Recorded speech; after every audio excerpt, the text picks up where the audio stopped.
But yeah, just for a little bit of insight into Inside, in case you don't I know, hate you it is so the much right now. second game from Playdead, who were the developers of Limbo, which came out on XBLA Phenomenal. 2010. Yeah, Lombo was.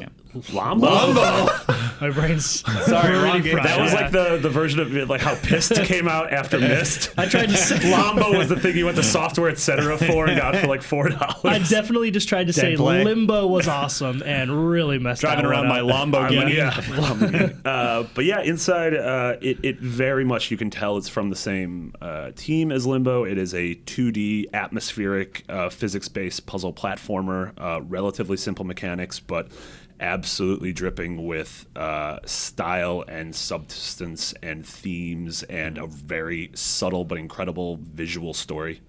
The some questions I've been asked a lot over the last couple days.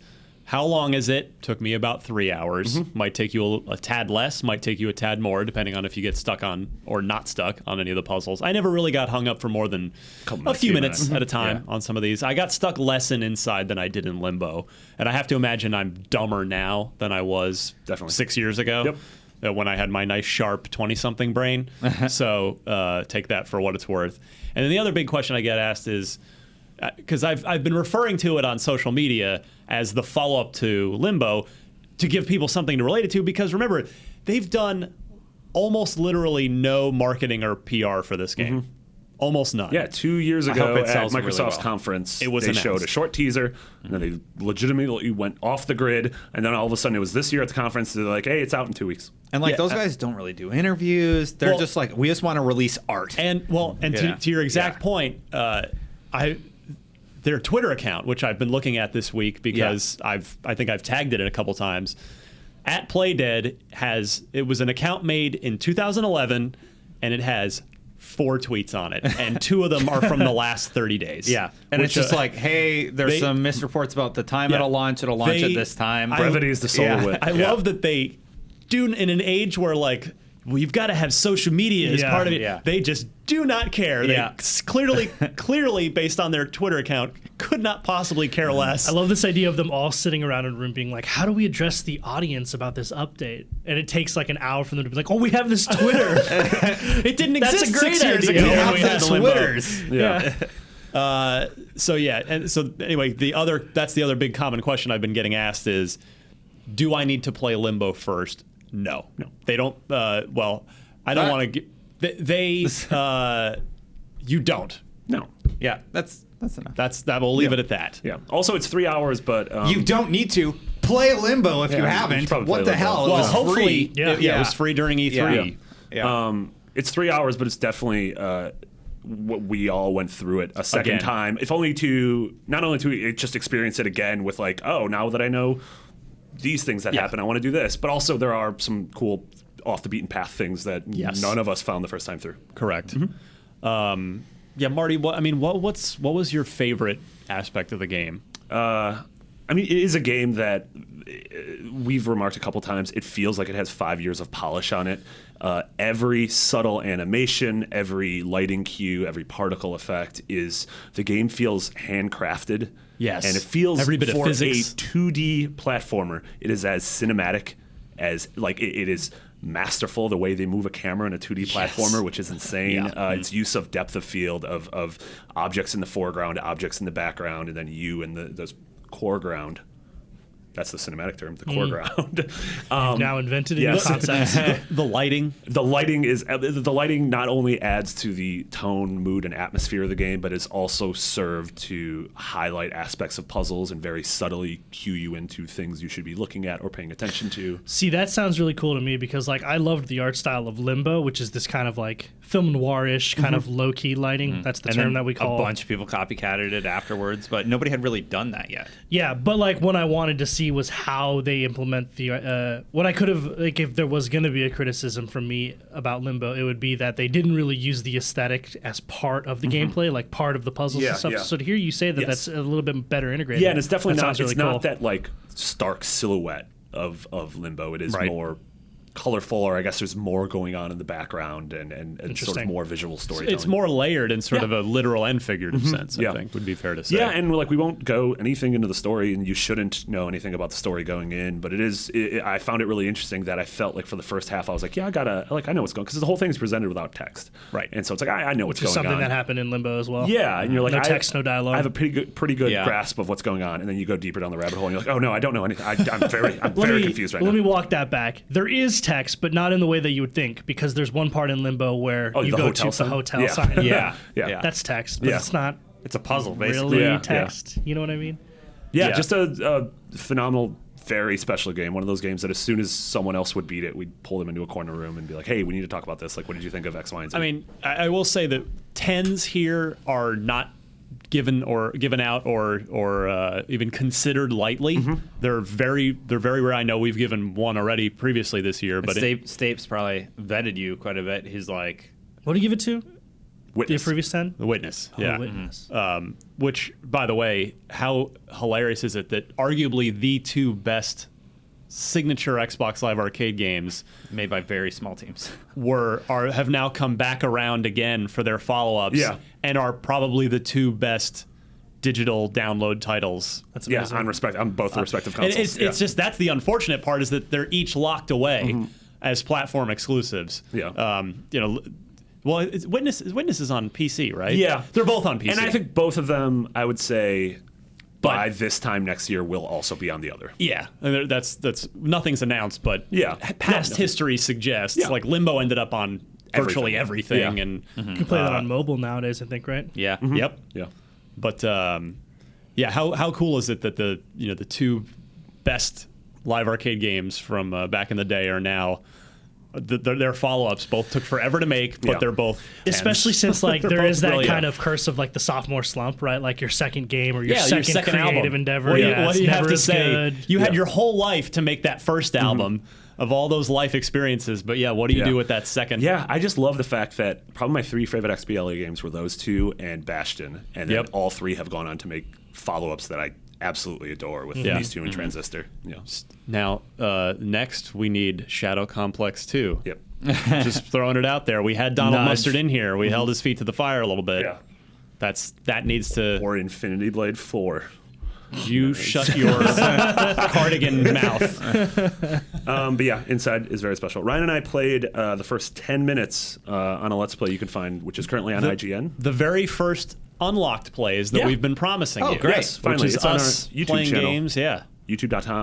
YouTube.com/IGN Unlocked. Correct. I did it right this time. Nailed it. Very We're gonna proud of do myself. Mass Effect with We're gonna you. do some Mass Effect stuff. We're Oh, gonna, man, we're that gonna, would do be some awesome. banjo stuff. We're gonna go find. We have to figure out how we have to find a hardware and software for Blinks, but we're Blinks? gonna do it. Yeah, That's if gonna I- happen. If I break embargo on something, I'll play Battletoads. I might as have punishment. to. I might have to call Phil Spencer and say, "Hey, could we borrow a copy of Blinks? Because we can't find one." I wonder if there's one in our games library. We'll check. Yeah, we haven't even gotten that far Yeah. yet, but yeah, I started to say 10s are not given or considered lightly around here, and you're right. They actually are vetted.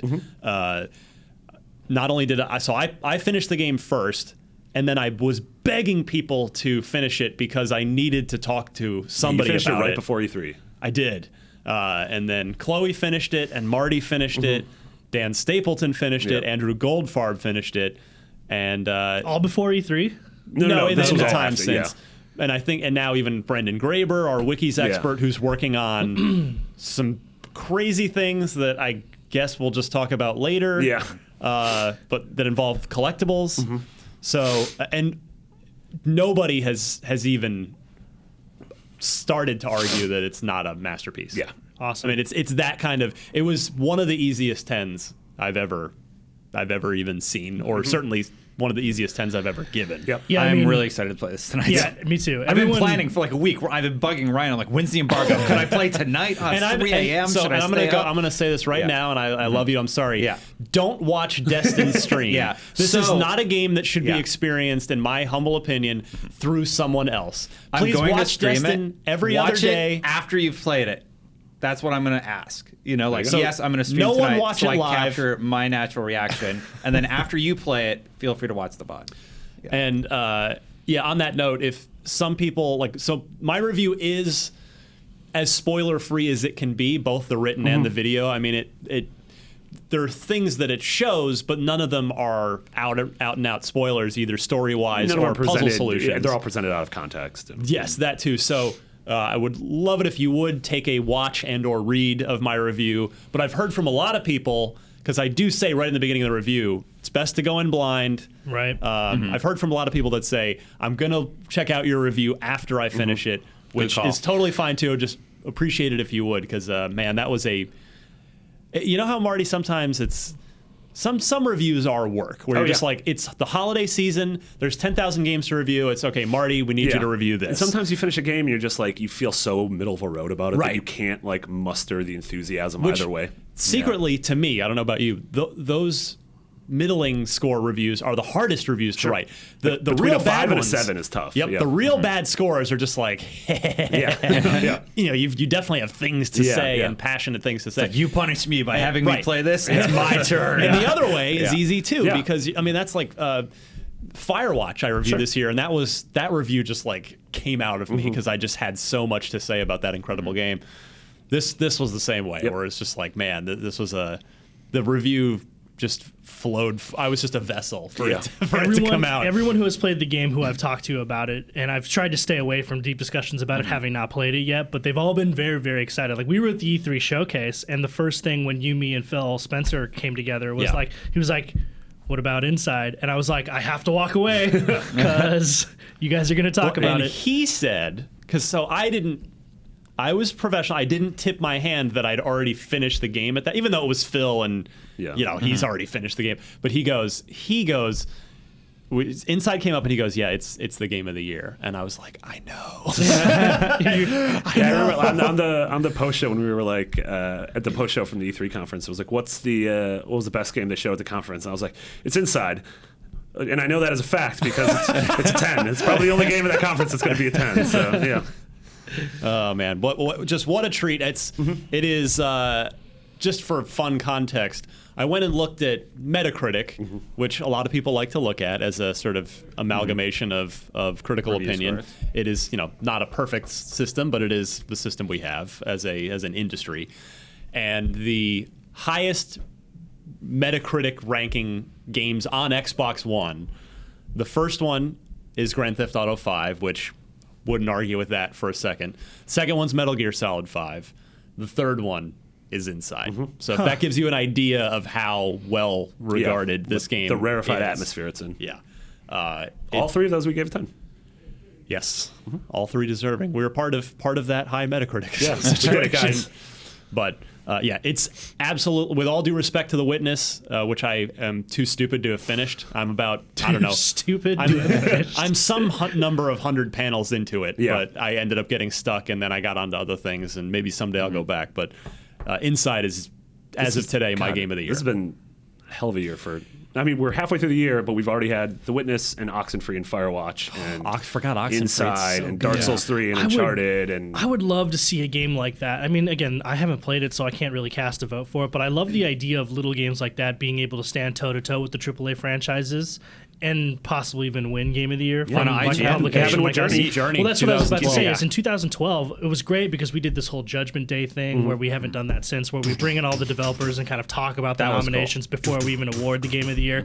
And it was cool to see like the Walking Dead team come in, and then we had the two FTL dudes. Like the whole FTL team was these two dudes, two people. And they're sitting next to the 5 dudes who did Halo 5 or 4 at the time. And I was just like, Halo 4 is competing against Mass Effect 3, is competing against The Walking Dead and FTL and Journey, and it's Guild just like Wars 2, and we're like, what is it? Yeah, like there's it's weird, man. Yeah, and it's just like you have this. That is to me a better sign of a healthy industry than anything. Right? It's like when you have quality works of all scopes competing against each other.